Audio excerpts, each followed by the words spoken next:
Salam sejahtera untuk kita semua. Di era globalisasi seperti saat ini, di mana maraknya budaya-budaya asing yang masuk ke dalam negara kita Indonesia menjadi satu perkara yang amat mengkhawatirkan.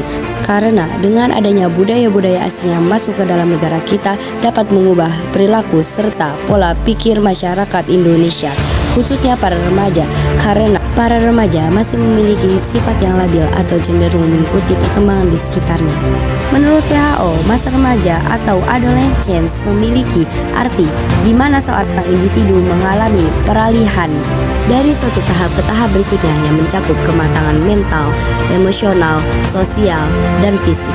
Sehingga remaja memiliki daya ingin tahu yang tinggi dan kebebasan akan dirinya sendiri. Hal ini menyebabkan adanya masalah seksual remaja yang terjadi di Indonesia.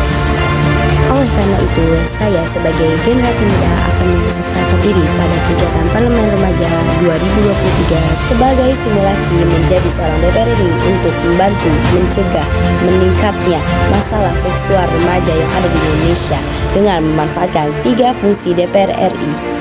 Fungsi pertama, fungsi legislasi pada pasal 54 Peraturan Menteri Pendidikan Budaya Riset dan Teknologi nomor 30 tahun 2021 mengenai pencegahan kekerasan dan tindakan seksual yang menyebabkan adanya persepsi yang berbeda dan tidak sesuai dengan norma hukum di Indonesia.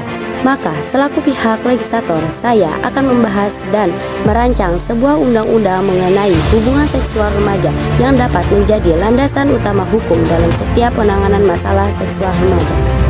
Fungsi kedua, fungsi pengawasan. DPR RI memiliki fungsi dalam pengawasan terhadap pemerintah dan lembaga eksekutif. Oleh karena itu, saya akan mengambil tindakan untuk melakukan pengawasan, salah satunya berupa sosialisasi atau edukasi kepada para remaja mengenai pendidikan seksual yang benar. Selain itu, sosialisasi ini perlu disampaikan kepada para orang tua, mengingat perannya yang juga penting dalam proses pendidikan anak, serta sebagai faktor lingkungan terdekat bagi anak.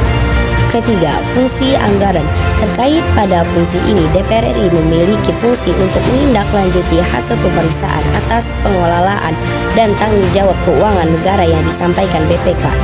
Dalam hal ini, DPR selaku pemilik wewenang mengatur anggaran dapat mencadangkan anggaran-anggaran untuk mensukseskan berbagai program untuk mencegah meningkatnya masalah seksual.